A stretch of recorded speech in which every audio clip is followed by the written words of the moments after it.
Thank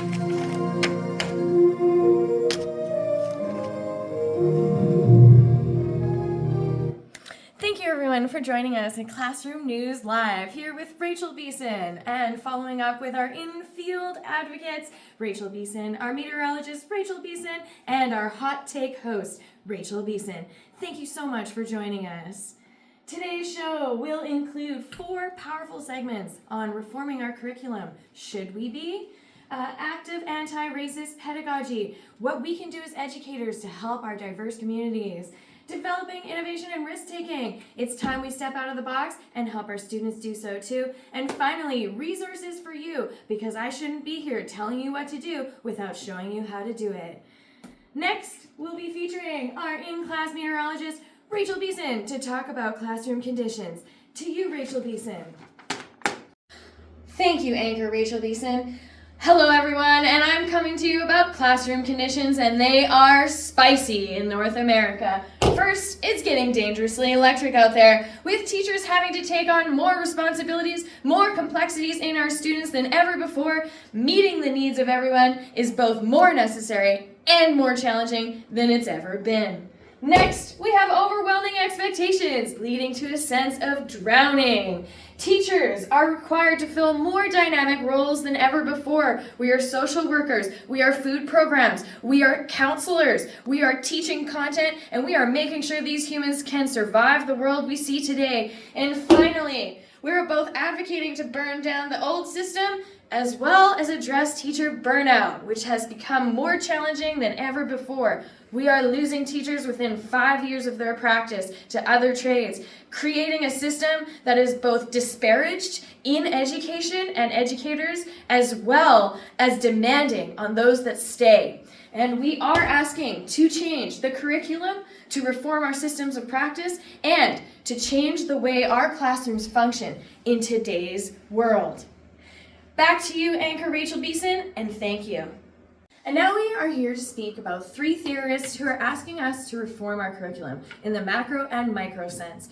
First, we have leader Maxine Green, coming from a position of observing our classes through the patriarchal lens, focusing on sex, gender, identity, and construction, and then reaching into our spaces and our curriculum to see where those are places that we can challenge. Next, we have theorist Sheldon, looking towards queerology in our classrooms, whether that is in math or science, spaces that have conventionally been a space for colonized practices, looking at, again, the hierarchy that leaves students in or students out of our concepts and representation. And finally, Kristen Robbins, who asks us not just to observe the power dynamics within the interpersonal connections in our classrooms, but also to look at the organic and the inorganic spaces in our classrooms and observing the power that those places bring within the objects in our classrooms. Each theorist asks for change, is demanding that we reform our curriculum to better support our students, and yet they come through it at a different space and lens. I believe that this truly advocates at a higher level. All of these different humans can observe our practices and spaces and advocate for that change through their own lens, and yet here we are layering towards the same changes and the same reforms for our curriculum and practices. And now for our in-field activist, Rachel Beeson. Thank you, Anchor Rachel Beeson. Hi, I'm here as your in-field activist, Rachel Beeson, here to discuss a moment of enlightenment that I earned from the Kristen Robbins reading. Now, in the reading of Kristen Robbins, she asks us to observe the organic and inorganic materials in our room, to observe them through a lens of where we hold power, what spaces in our room are unintentionally building of power, and what spaces in our room are taking that power away from our students and us as educators. The enlightenment came here at the whiteboard. Normally I am pretty open about students coming up and using the whiteboard to show their learning. I often use it in English, in social studies, in science, and in math. However, on this day, earlier this month, we were having a very serious talk about systemic privilege and oppression. I find during these talks it can be very tense, and that I maneuver those conversations more than I normally would with my students, hoping to deter from politically incorrect statements or bias or ignorance, and diving into the information of systemic oppression and racism in my room. However, on this great day, I allowed for one of my most passionate advocates to come to the board and demonstrate privilege and oppression in their own words. It was a moment of tension, of conflict in my inner self.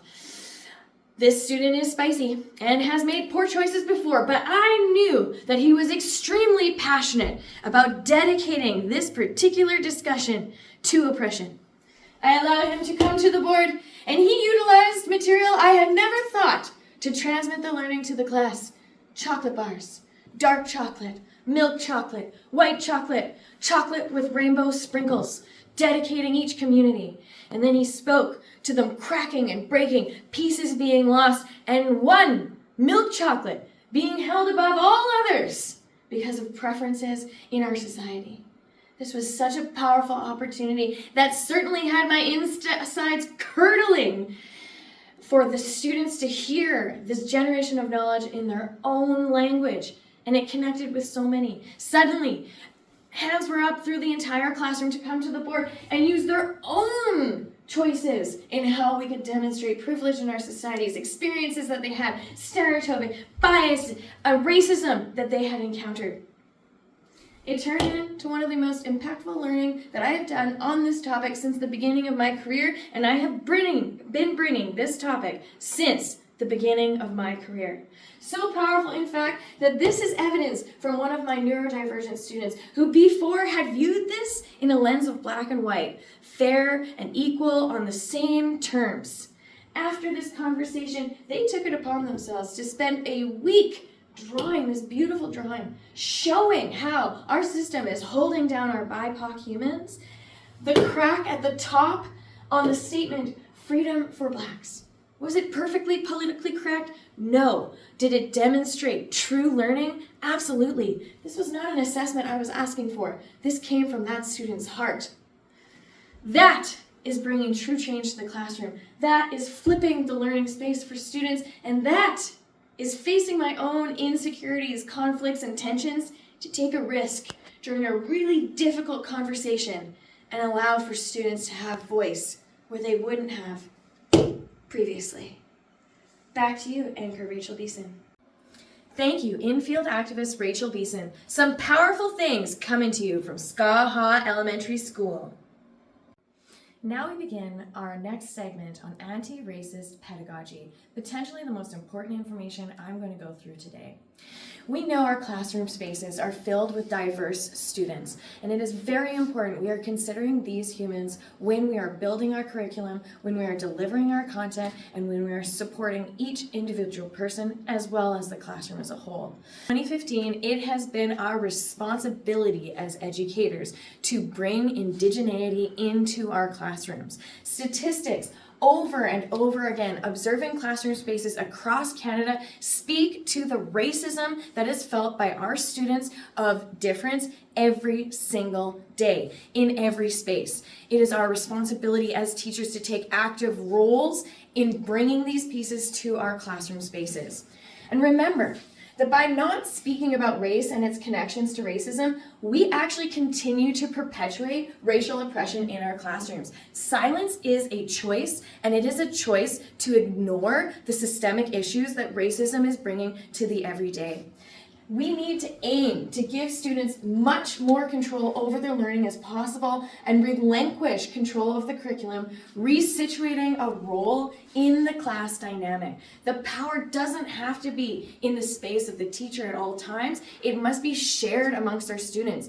We have had so many improvements in education. We've come so far from believing that children could do nothing on their own and were simply matter that we would shape to acknowledging them as humans that come with diverse backgrounds, knowledge already, and learning needs that they can meet on their own. Soon in this segment, I will be giving you resources on how you can bring those pieces, but most important to this presentation, to this show, is understanding that your diverse students are facing disadvantage every single day, and that you can be the person that changes those statistics. It takes one human to change the life of our students, one teacher to stand up in front of that class and show them that who they are is respected, loved, and valued. One teacher can make that change. And now for our hot take host, Rachel Beeson. Thank you, news anchor Rachel Beeson. Hi everyone, I'm here coming to you hot with a take. First, a statistic from the most latest census in Canada. Half of racialized people have experienced discrimination or unfair treatment in the past 5 years, directly from the Government of Canada. Now, we often hear that it is most important that we are bringing representation and anti-racist pedagogy for the humans in the room that associate or identify themselves as being BIPOC.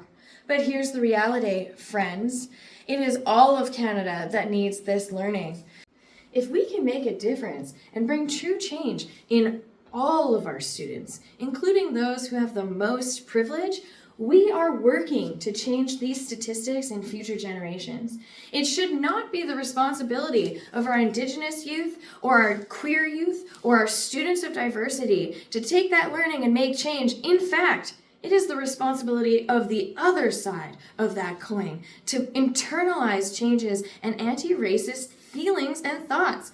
They need to take some time to inwardly reflect on how they treat everyone, and so do you. It's important that our students enter the workforce and world as adults of the future, understanding the history of our peoples, understanding the disadvantages that they face, the risks that they endure, and helping to make Canada a better place. Not just for themselves and their families, but for the humans that we call Canadian as well. That's the hot take, friends. Back to you, anchor Rachel Beeson. Wow. Thank you, hot take host Rachel Beeson. And now for a final informative programming before I give you resources to help support this in your classroom. Innovation in the classroom is now something that we need to critically develop. We are in a creativity drought in Canada and the United States, and it's these kinds of thinking skills, problem solving, executive functioning, creativity that are lacking in our societies today in an environment where we need those skills at a much higher level than before. We have here innovators that are advocating for these changes with real life solutions for you to bring them into your classroom. Because you can't just say, students, let's get creative and expect them to be able to do it without developing these pieces.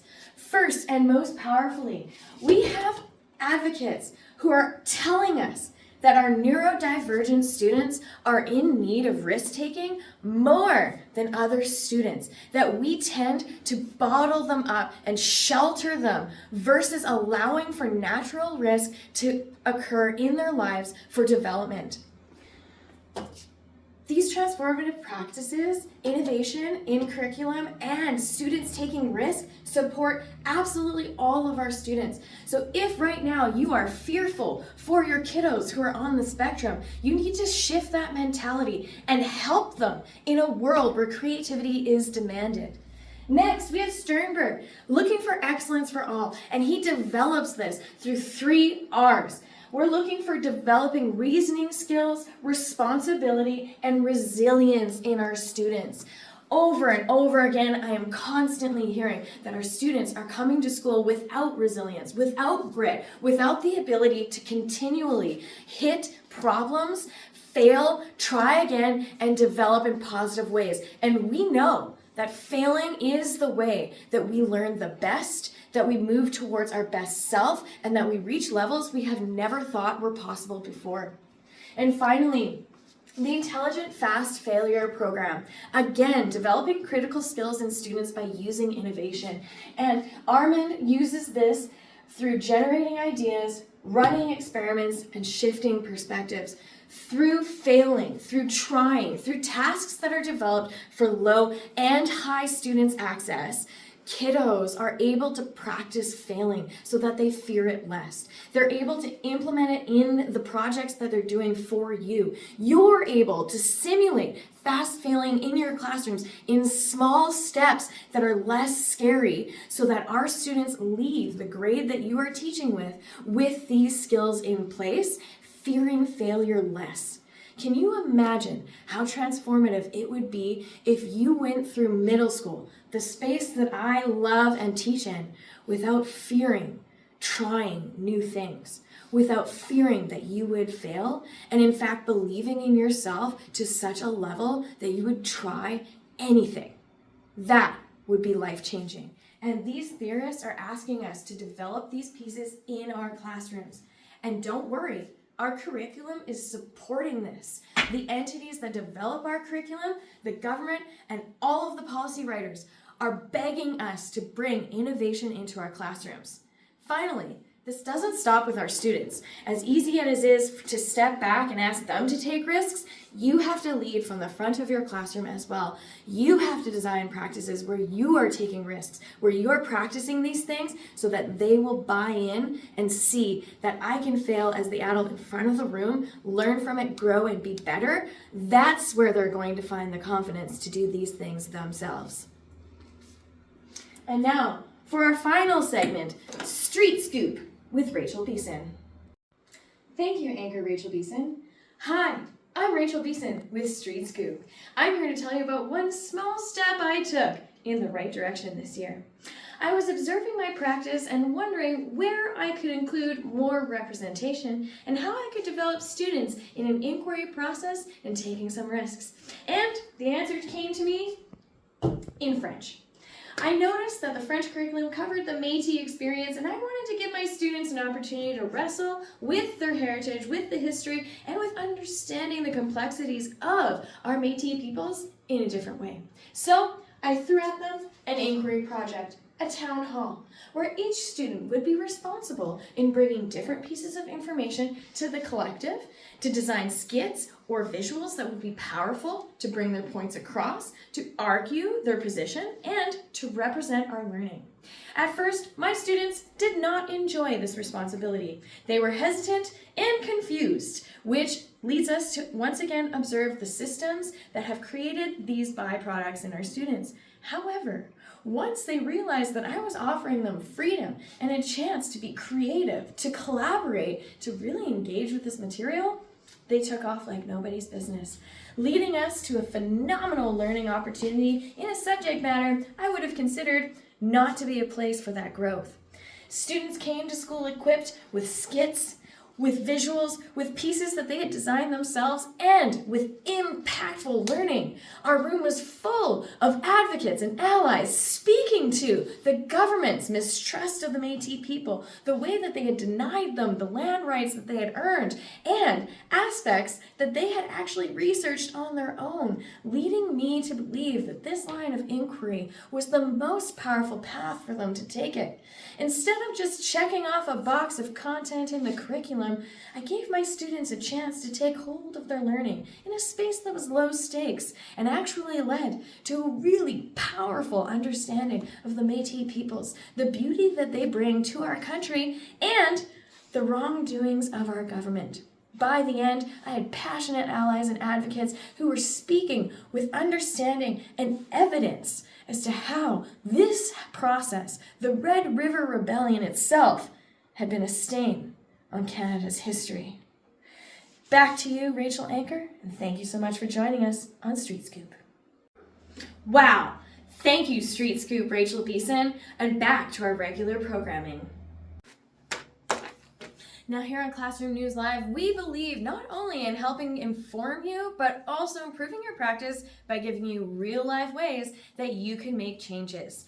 I understand that it is unbelievably overwhelming to be tasked with changing our systems, but I'm here to tell you, it takes a few small steps in class to flip how you are teaching your kiddos and help support them in learning the best way for our current culture. I have several resources on the board, and I will leave more resources if you're that interested in going through this PowerPoint and finding those resources yourselves. First, Developing thinking dispositions focuses on those skills that I just mentioned: critical thinking, problem solving, creativity, and innovation. It offers cycles for you to bring into your classroom to reflect on student work, to assess, to develop content together, and then help students take an active role in their own learning, empowering them and engaging them at the highest level. Next, we have Sal Khan, who has come up with Khan Academy, and frankly, this was the most transformative for my classroom this year. He offers resources online for students to differentiate their own learning in math, videos that you can bring into your practice or send home with students who are struggling. This takes the authoritarian position at the front of the class for me as knowledge owner to shifting it to students owning their own knowledge, their own paths of learning, and helps to flip the classroom, something that I firmly believe in and will be practicing for the rest of my career. And finally, we have the inquiry learning cycle, where students are given the opportunity to choose topics of interest, immediately engaging them. If you are currently teaching teenagers who have the worst engagement in the room, who have no care in what you are doing, flip that position to engaging them through their own interests. Offer the inquiry cycle where they choose their path, just like the town hall segment. And finally, most importantly, we need to be mindful of the first people's principles. And don't worry, these actually don't operate separately. They layer together. You find pieces from first people's learning in the flipped classroom model, in the inquiry model, and in developing thinking dispositions, as well as in the fast failure and other models that bring innovation and risk-taking in our classroom. These are all connected. Do not consider them separately. That's just overwhelming for you. Bring collaboration, bring community, bring representation. Have your students take ownership over what they're learning, how they design it, and finally, take a risk yourself. Find the spaces in your curriculum where you're not addressing these pieces, or it needs to change because you've fallen back into old patterns of conventional systems and a patriarchal system that was designed way before we knew our kiddos' brains, bodies, minds, and souls. Before we knew that students could themselves be so active in their learning. It's important that we bring these pieces to our classroom. And I remember how intimidating it was as a new teacher who believed I wanted to make a difference and was overwhelmed by all of the information calling for change in our systems. Small steps make big change. One teacher can change everything for our students. And finally, if you're looking to motivate and engage your students in their learning, put the learning on them.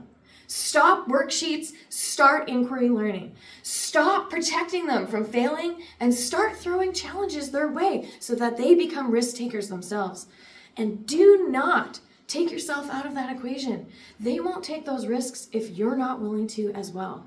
It's time to change, and it's time to do it one classroom at a time. Thank you so much for watching. This has been Classroom News Live from Scott Hall Lake Elementary. We want to thank all of our fabulous hosts, Rachel Beeston, and especially our fabulous film crew, Deanna Bravo.